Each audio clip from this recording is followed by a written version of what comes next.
You are standing in a hollow somewhere off Water Creek, and nothing is going right. Your lighter is wet. Temperature dropped 2 hours faster than you expected. You don't know where the nearest water is, and you are starting to understand the difference between knowing a thing and knowing how to use it. My name is Ellis Standridge. I was born on this ground. The house my grandfather built with a broad axe still sits on the same 4 flat rocks he set it on. What I am about to tell you did not come from a book. It came from Desi's school tablet ledger, from Veda Sutterfield's plant list, written at her kitchen table when I was 19, from 2 seasons on the Buffalo River with Cleet Bearden, who could read water the way some men read a clock. These 10 things kept people alive in these hills. They still will. Number 10. Most people walk past this plant every day and never once look twice at it. Common mullein grows on every cleared slope, rocky roadside, and old field in the Ozarks. First year it sits flat on the ground, a wide rosette of large gray-green leaves, thick and soft as felt. Second year it sends up a stalk, sometimes 8 feet tall, with a club of small yellow flowers at the top. You can identify it at any season. There is nothing else like it. Veda Sutterfield had it on her plant list and called it the candleweed. I have it in the medicine patch off the north side of the house. She planted it on purpose. That tells you something. The dried second-year stalk, soaked overnight in tallow or beeswax, makes a torch that burns steady and slow. Romans called it miner's candle and carried it underground. The dry stalk alone will not hold flame. It needs a fat source, and I want to be plain about that. But soaked and dried, it works. The dried leaves and seed pods catch a spark as well as anything I know. Shred them fine and shape them into a nest for your tinder bundle. In winter, the large leaves go inside your boots, thick enough to matter. Number 9. Find a shaded creek bottom anywhere in the Ozarks, break a twig off the nearest shrub, and hold it under your nose. That smell, allspice, pepper, a note of citrus underneath, is spice bush. It grows in the moist hollows and cove bottoms along every creek in this country, and once you know what it smells like, you will never miss it. It does not move. The patches on this property are where they were 30 years ago. Veda Sutterfield had it on her plant list. My mother Desi used the berries on venison. The red berries ripen in late summer and fall. Dry them and grind them, and you have something very close to allspice, with black pepper and orange underneath. The green ones taste more like pepper alone. The berries run close to 50% fat. That matters when you are cold and have burned through everything else you were carrying. Steep the twigs or leaves in hot water. That is a warming drink that costs you nothing. Early American settlers dried and ground the bark as a cinnamon substitute. Early land surveyors used spicebush as a soil indicator, rich, moist ground, and planted accordingly. Know what it looks like before you eat it. That rule applies to everything in this list. Number 8. Before you pull out a tent or cut a single piece of wood, look at the slope you are standing on. At this latitude, we sit close to 36 degrees north. A north-facing slope in winter can go the whole day without direct sun. The ground stays wet. The wood stays wet. In the worst months, you will not get warm on that hillside. South-facing slopes dry faster. They warm earlier in the morning and hold the heat longer into the evening. That is where you want your camp. Mid-slope, not at the bottom. Cold air is heavy and it drains downhill and pools. That is a different lesson, and it comes up later on this list. The practical rule is simple. Camp on a south-facing bench with enough ridge above to break the north wind. The north-facing slopes are not wasted. Spicebush, pawpaw, morels, they all want moisture, and that is where it stays. The north face is where you forage. The south face is where you sleep. When I built this house, I set it on the southeast bench, so the sun would hit the kitchen first.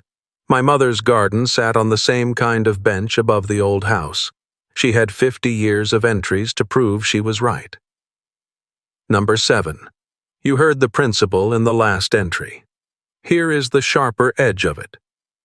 Cold air is heavier than warm air. When the sky clears and the wind goes calm, cold air drains downhill and collects at the lowest point it can find. In Ozark terrain, that means the hollow floor. Every clear night, without fail. The hollow bottom is not just cold. It is the coldest spot on the property, often by several degrees, sometimes more. Late May. Clear sky. You'd think the frost season was over. It hits the hollow and not the bench above it. My mother kept that record in her school tablet ledger for 50 years. First frost, last frost, marked by wear on this property. The hollow on Water Creek ran a full week behind the bench on the frost calendar year after year. She did not guess at that. She wrote it down. I planted on the bench above the hollow for the same reason I built the house there. Same principle. Sharper consequence for the garden. The hollow bottom is also wetter, foggier, and draws more insects in summer. There is no season in which you are better off in the bottom than on the bench. I will not give you a number. It varies. The direction does not. Number 6. Every Ozark Creek bottom has pawpaw in it. Find the clonal groves, those clusters of stems that all came from the same root, and look for the dead standing trees inside the grove. That is your cordage. The bark on a dead standing pawpaw separates cleanly from the wood. Peel the outer layer away, strip the inner bark in long pieces. It twists into cordage without soaking or processing. Green bark needs a day in water. The soak does a controlled rot that separates the fibers. The technique is called a reverse wrap. 2 bundles of fiber, twisted in the same direction, then wrapped around each other in the opposite direction. The tension locks. The cord holds knots. Practice it before you need it in the dark. Pawpaw patches run along Big Creek near this property. I have used the bark for quick lashing when I ran short of wire on a fence job. That is what it is. A practical fix, not a trick. Other plants on this ground do the same work. Stinging nettle is the strongest natural cordage in North America but requires processing. Basswood inner bark and milkweed stalks both work and are simpler to prepare. Do not trust untested natural cordage in a load-bearing application. Test it before you need it. Number 5. The French named this tree the first time they saw it. Bois d'Arc. Wood of the bow. They named it for what the Osage were doing with it. Cutting longbows traded across the Great Plains for horses, for hides, for anything a man needed. The Bois d'Arc tree. Osage orange, hedge apple. It grows in at least 47 of Arkansas's 75 counties, and the heartwood is the hardest, most rot-resistant native wood in this region. Cut it fresh and the wood is bright yellow. It goes in the ground and outlasts the fence it holds. My grandfather's Bois d'Arc posts are still in that fence line. He has been dead for decades. They have not moved. Janka hardness above 2,600 pounds of force, harder than nearly any other North American hardwood. Fence posts, railroad ties, tool handles, bearing blocks for a friction fire kit, bow staves. The wood earns every use. Now, the hedge apples. People put them in their houses to drive off insects. I have heard this claim my whole life. Iowa State University has looked into it. Chemical extracts from the fruit can repel insects in a lab. In a whole fruit sitting on your floor, the concentration is too low to do anything. The wood is real. That use is not the case. Number 4. My father Vester kept a cedar split in the woodpile. Not for the smell. For wet mornings when nothing else would catch. He knew what that wood did when everything else was damp. Same logic, carried further. Eastern red cedar grows on dry, rocky ridges all through these hills. It is one of the most reliable friction firewoods in North America. The density and resin content generate heat without excess moisture. Dead, dry cedar standing upright, not down in the leaf litter where it pulls moisture. The standing dead piece is your material. The setup: a spindle 6 to 8 inches long, a fireboard from the same wood or something close in hardness, a bearing block from hickory or oak to hold the top of the spindle with less friction, and cordage: dog bane, pawpaw bark, or paracord. Bow, spindle, board, block. That is the whole kit.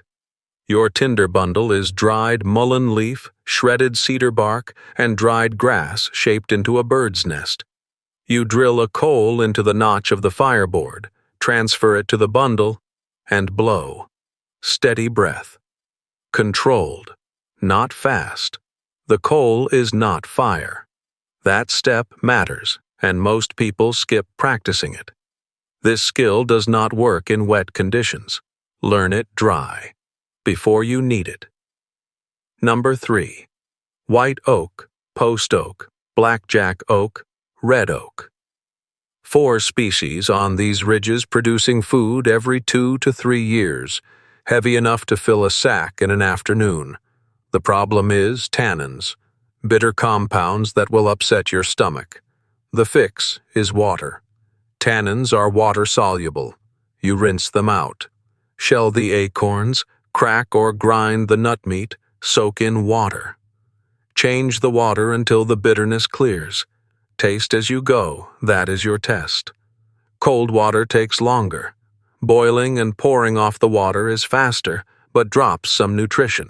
Once leached, cook the meal as porridge. Press flat cakes on a hot rock, or dry it for storage.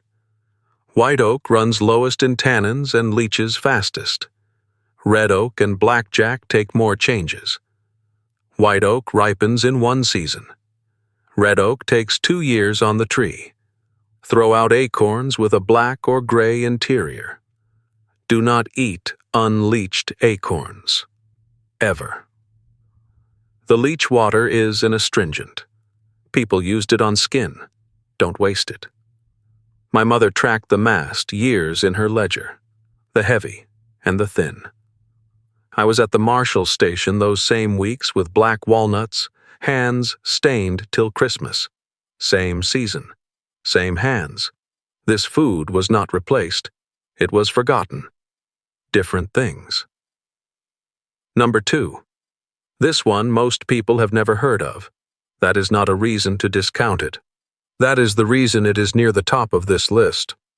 Shagbark and mockernut hickory grow on well-drained ridges through these hills. Highest fat content of any common nut in this region, higher than acorns. The tannins in hickory are not fat-soluble, which means boiling the nuts releases the oil without releasing the bitterness into it. The fat rises to the surface. You skim it. That is hickory milk. The process: crack the shells, crush the nut meat and the shell pieces together, boil in water. The fat rises and collects at the top. Skim it off.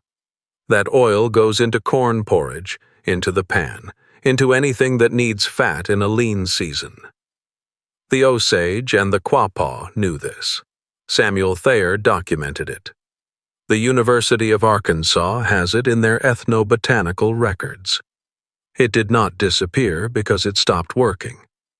It disappeared the day a lard can got cheap at the store. My mother rendered everything. Lard, Beef tallow, the fat cap off a possum. Vada Sutterfield's knowledge ran in the same direction. Neither of them would have wasted a hickory ridge. 1 flag. The yield per batch is modest. This is a supplement, not a meal. Number 1. In the Ozarks, water does not hide. The rock tells you where it is. This ground sits on karst, limestone and dolomite riddled with underground channels, solution pockets, and sinkholes. The USGS has documented 805 named springs in the Arkansas Ozarks alone. Springs surface at the foot of limestone bluffs, at hollow pinch points, and where sinking streams re-emerge lower on the slope. Look for moss and watercress on a rock face in summer. In winter, ice forms lower on a bluff face than you'd expect. The seeping groundwater is warmer than the air. In a dry season, a line of persistent green where nothing else is holding tells you water is underneath. Cleet Bearden taught me to read water from a john boat on the Buffalo, where it slowed, where it went into gravel, what the color told you 2 days after rain. He has been dead since 1990. I still read water the way he taught me.